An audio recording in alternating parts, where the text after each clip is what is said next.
नमस्कार, प्रणाम, आदाब, भोजपुरिया जहान। आप अगर चाहतानी कि हमारा चैनल से जुड़ल तो लाल बटन पर क्लिक करी, बिना पैसा के फ्री में सब्सक्राइब कर ली, यानी हमारा चैनल से जुड़ जाई और हर भोजपुरी के खबर, न्यूज, जानकारी से बिना सर्च के लिए पाई, फ्री में पाई। ये चैनल से जुड़ जाई, लाल बटन पर क्लिक करके। भोजपुरी फैंस क्लब, भोजपुरी भाषा के number 1 channel. Superstar Dinesh Lal Yadav Nirahua और सुपरस्टार पवन सिंह के फिल्म के बीच में लड़ाई चल रहा है। जी हाँ भैया, बता दी कि पवन सिंह की फिल्म सत्या जो कि 1 महीना पहले रिलीज हुई है और भोजपुरी में एगो स्थापित किलस आपन का नाम है। जी हाँ भैया, भोजपुरी में सबसे ज़्यादा पैसा कमाने वाली मूवी और सबसे ज़्यादा चले वाली मूवी में गिनती भइल। और सुपरस्टार दिनेश लाल यादव के फिल्म निरहुआ हिंदुस्तानी 2 जो कि 12 मई के रिलीज हुई है और 18 मई आज बाद 6 दिन हो गई, वो भी अपन रुतबा और दबदबा मने रही पूरे भोजपुरी इंडस्ट्रीज में। बता दी आप सबके कि सत्या और निरहुआ हिंदुस्तानी 2 में सत्या आगे निकल गई निरहुआ हिंदुस्तानी 2 के।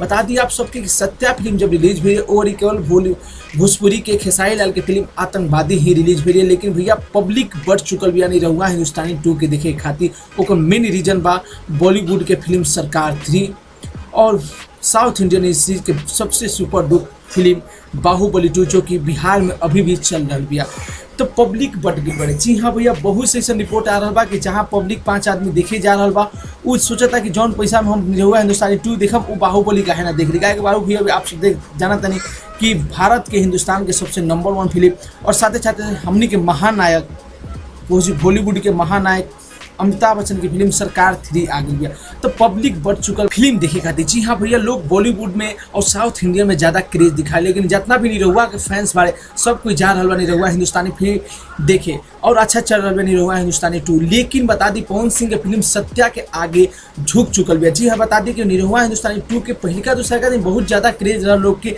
और देखे गई, लेकिन पवन सिंह की फिल्म सत्या के जो दबदबा पूरे 1 महीना तक रहे, 15 दिन तक लगातार लोग में अपना क्रेज रहे कि फिल्म चलते ही गल। पहल का दिन, दूसरा का दिन और बढ़ल, तीसरा का दिन और बढ़ल, चौथा का दिन और बढ़ल, ऐसे करके क्रेज सबसे ज़्यादा रहे। सत्या फिल्म का इतना नाम और प्रमोशन हो गई कि देखे खातिर दर्शकन में क्रेज ज़्यादा रहे और लोग जात रहे देखे खातिर।